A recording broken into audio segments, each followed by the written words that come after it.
Assalamualaikum warahmatullahi wabarakatuh. Alhamdulillahirrabbilalamin. Kita dapat dipertemukan kembali melalui perantara video kali ini. Kami dari kelompok 8, saya Brilian Geralda Tama dan rekan saya Lika Rahmawati Wahidah. Dalam video kali ini kami akan mempresentasikan makalah kami yang berjudul Analisis butir soal. Untuk materi yang pertama akan disampaikan oleh rekan saya, Lika. Check it out.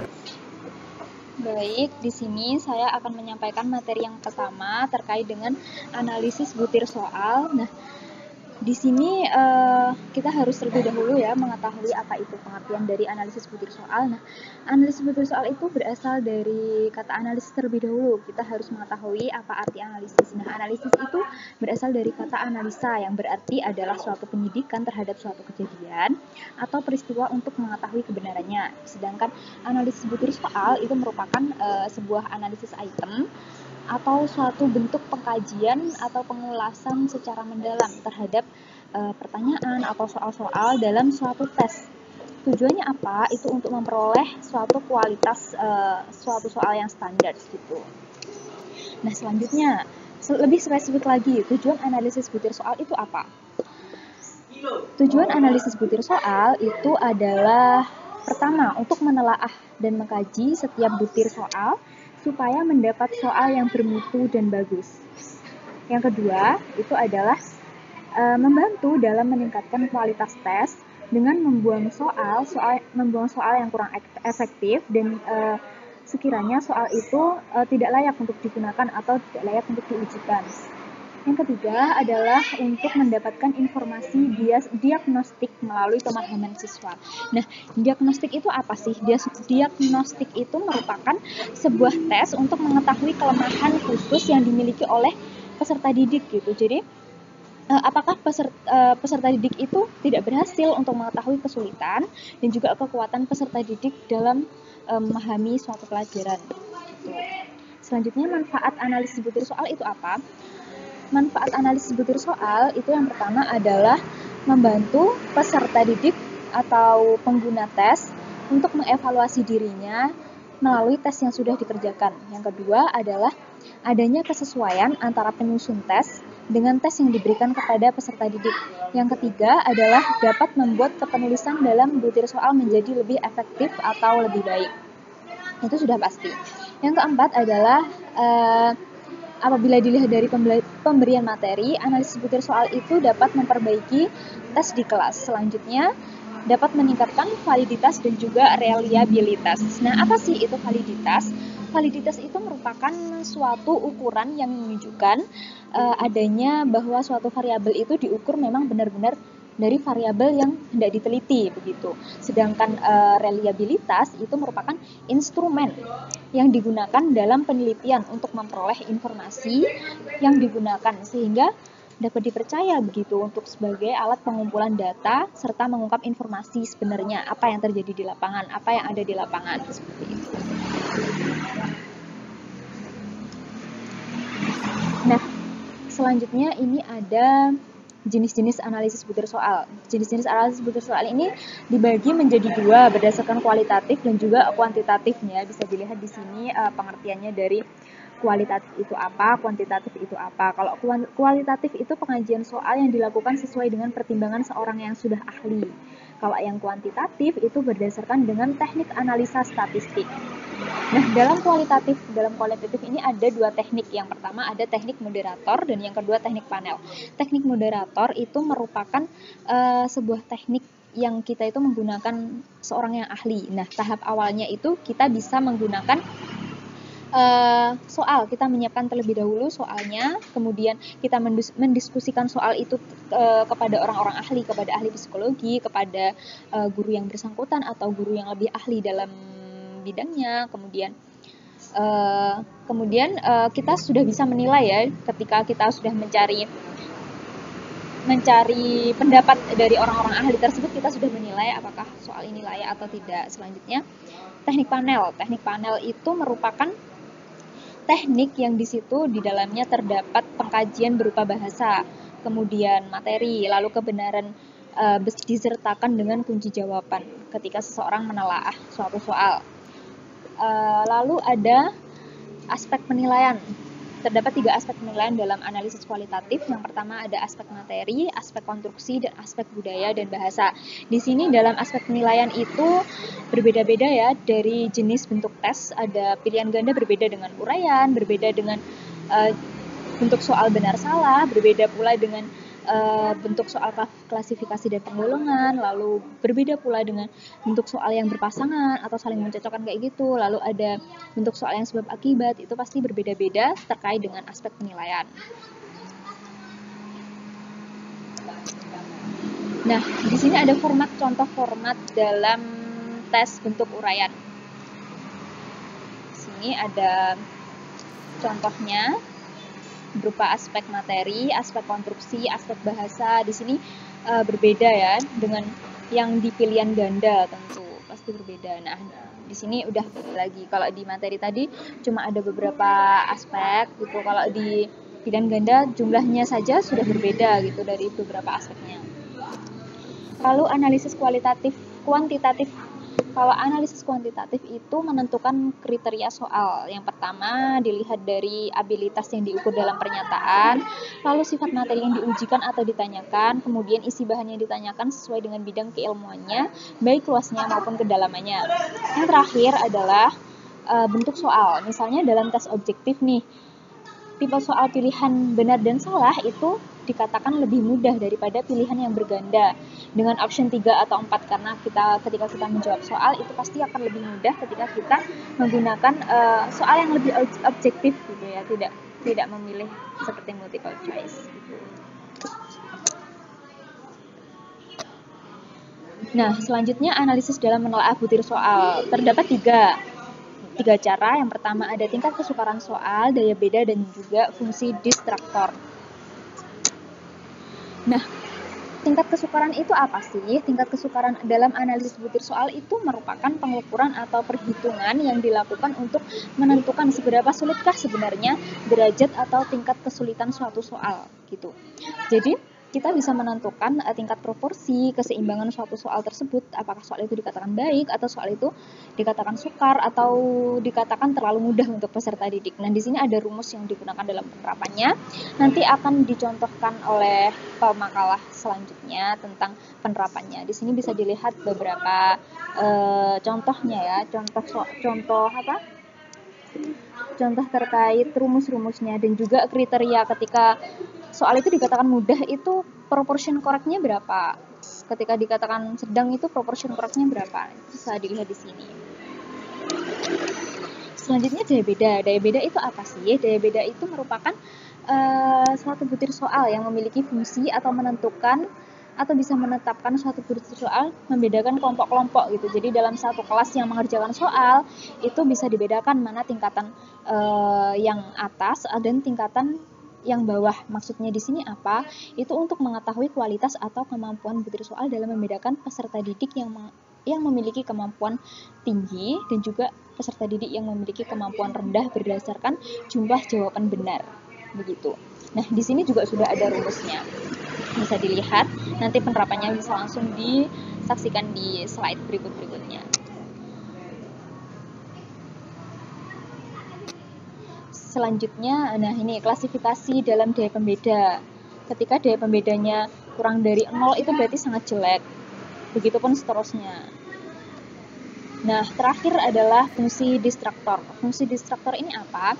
Itu merupakan cara dalam menelaah soal atau menganalisis pola persebaran dalam suatu soal dalam bentuk pilihan ganda. Pola tersebut didapatkan dengan cara menghitung banyaknya peserta tes yang memilih jawaban setiap butir soal dan tidak memilih butir soal sama sekali.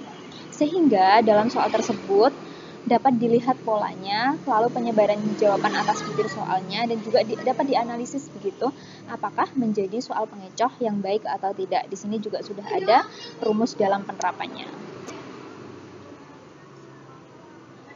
Oke, selanjutnya penerapan dalam analisis butir soal akan dilanjutkan oleh Brilian. Terima kasih. Baik, materi selanjutnya adalah penerapan dalam analisis butir soal. Yang pertama adalah tingkat kesukaran soal atau tingkat kesulitan soal. Sebelum mengaplikasikan rumus yang sudah ada, kita harus memiliki langkah-langkah. Langkah yang pertama adalah menyusun lembar jawaban siswa atau nilai siswa dari yang teratas dan rendah. Kemudian yang kedua, mengambil 27% nilai siswa teratas yang disebut kelompok atas dan mengambil 27% nilai siswa terendah yang disebut kelompok bawah, dan 46 disisihkan. Yang ketiga adalah membuat tabel untuk mengetahui jawaban benar atau salah dari peserta didik, baik untuk kelompok atas maupun kelompok bawah. Jika diberi tanda plus, maka itu jawaban benar, dan jika diberi tanda minus, maka jawaban salah.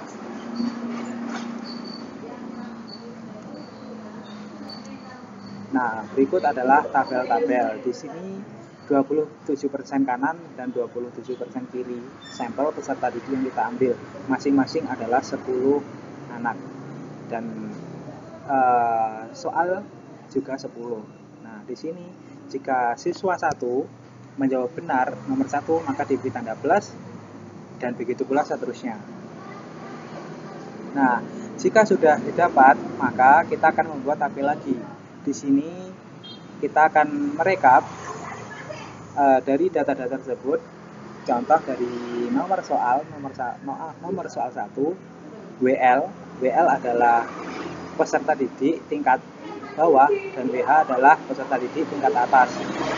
Nomor 1, WL peserta didik tingkat bawah menjawab benar 6. Kemudian WH peserta didik tingkat atas menjawab benar 4 soal. Nah, di sini WL plus WH sama dengan 10 ditambah kemudian WL kurangi WH sama dengan 2. 6 kurang 4 sama dengan 10, 6 kurang 4 sama dengan 2. Jadi di sini kita masukkan ke dalam rumus.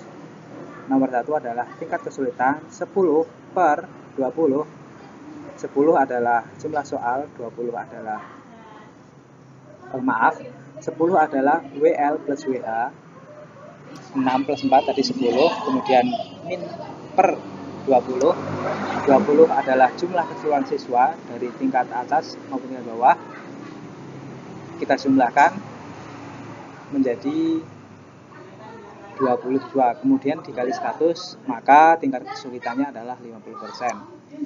Kemudian contoh berikutnya adalah nomor 3. Kita dapati di sini WL mendapat 6, WH 3, WL plus WH sama dengan 7, WL min WH sama dengan 5. Kita masuk ke rumus. 9 per 20 dikali 100 sama dengan 45. Nah, seperti itu. Nah, di sini ada kriteria tingkat kesulitan soal adalah jika jumlah presentasi sampai 27%, maka termasuk mudah. Jika jumlah presentasi 28 sampai 72, maka termasuk sedang. Jika jumlah presentasi 73% ke atas, maka termasuk sulit. Di sini ya, jadi di sini ada sebuah indikator presentase mana soal yang sedang, yang mudah, dan yang sulit. Seperti itu. Kemudian soal urean, penafsiran tingkat kesulitan soal dapat digunakan kriteria sebagai berikut. Jika 1. Jumlah peserta didik yang gagal mencapai 20% termasuk mudah. Jika jumlah peserta didik yang gagal antara 28% sampai 72% termasuk sedang. Jika jumlah peserta didik yang gagal 72% ke atas, maka soal termasuk sulit. Contoh, 33 orang peserta didik dites dengan 5 soal bentuk urean. Skor maksimum ditentukan 10 dan skor minimum 0. Jumlah peserta didik yang memperoleh nilai 0 sampai 5 adalah 10 orang, maka termasuk gagal ya. Kemudian nilai 6 sama dengan 12 orang dan nilai 7 sampai 10 11 orang. Jadi tingkat kesulitannya adalah 10 per 33 dikali 100, maka dia beroleh hasil 30,3. Tingkat kesulitan 30,3 berada di antara 28 dan 72. Berarti soal tersebut termasuk sedang. Di sini skala soal adalah 0, skala nilai soal adalah 0 sampai 10. Dan batas idealnya adalah 6. Daya pembeda. Nah, di sini ada langkah-langkah dalam menghitung daya pembeda soal. 1. Membuat tabel persiapan. 2. Menghitung jumlah peserta didik yang gagal pada kelompok bawah dan menghitung jumlah peserta didik yang gagal pada kelompok atas. 3. Mengurangkan hasil WL dengan hasil WH. 4. Menambah hasil WL dengan hasil WH. 5. Membandingkan nilai WL dikurang WH dan nilai tabel signifikansi DP. DP adalah daya pembeda. Nah, di sini jika WL per WH lebih besar dari harga tabel signifikansi daya pembeda, maka soal tersebut signifikan. Artinya soal tersebut mampu membedakan antara peserta didik yang sudah menguasai dan mana peserta didik yang belum menguasai kompetensi. Nah, tahap 1. Tahap 1 di sini kita anggap ya plus minusnya belum ada. Di sini kita mendapatkan sampel 10 peserta didik dan 10 soal. Ini kita anggap plus minusnya belum ada. Kemudian, nah setelah di sini kita mengetahui mana kelompok atas, mana kelompok bawah. Kelompok atas adalah warna biru dan kelompok bawah adalah warna pink. Di sini kita sudah mengetahui benar salahnya. Peserta yang benar kita beri tanda plus, peserta yang gagal menjawab soal kita beri tanda minus. Seperti itu. Nah, kemudian di sini setelah kita ketahui, contoh kita ambil nomor 1. Nomor 1 adalah dari kelompok atas menjawab benar semua, totalnya 5. Kelompok bawah menjawab yang benar adalah 4 dan yang salah adalah 1. Jadi jumlahnya adalah 4. Maka kita masukkan rumus 5 per 4 kita bagi jumlah tengah-tengah soal, karena jumlah soalnya adalah 10, maka tengah-tengahnya adalah 5. Jadi 5 dikurang 10 WH dikurangi WL, kemudian kita bagi 5. 5 adalah jumlah tengah-tengah soal. Kita peroleh daya bedanya adalah 0,2. Di sini adalah 0,2 adalah baik. Jadi di sini yang warna kuning adalah jelek, warna merah sangat jelek, warna hijau itu baik. Kemudian masuk di fungsi distraktor. Contoh, 50 orang peserta didik dites dengan 10 soal bentuk pilihan ganda. Tiap soal memiliki 5 alternatif jawaban yaitu A, B, C, D, dan E. Kunci jawaban yang benar ada nomor 8 adalah C. Jadi kita ambil di sini adalah nomor 1 sampai 10, kita ambil nomor 8. Nomor 8 memiliki kunci jawaban C. Setelah soal nomor 8 diperiksa, ternyata yang menjawab adalah 50 orang peserta didik. 20 peserta didik menjawab benar dan 30 menjawab salah. Idealnya pengecoh dipilih secara merata. Artinya semua pengecoh secara merata ikut menyesatkan peserta didik. Nah, berikut adalah soal nomor 8.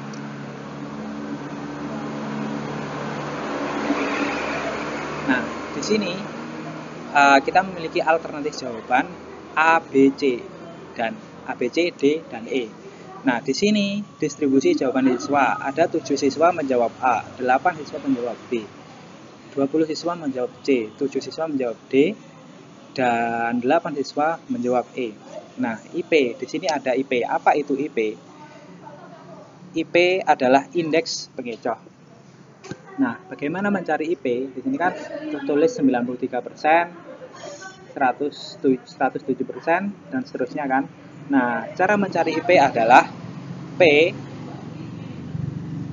sama dengan jumlah peserta didik yang memilih pengecoh per N, jumlah alternatif jawaban, kemudian dikurangi B adalah jumlah peserta didik yang menjawab benar pada setiap soal, kemudian dikali jumlah peserta didik yang mengikuti S, dikurangi 1, dikali 100. Nah, nanti akan ketemu presentase IP seperti yang di bawah ini ya.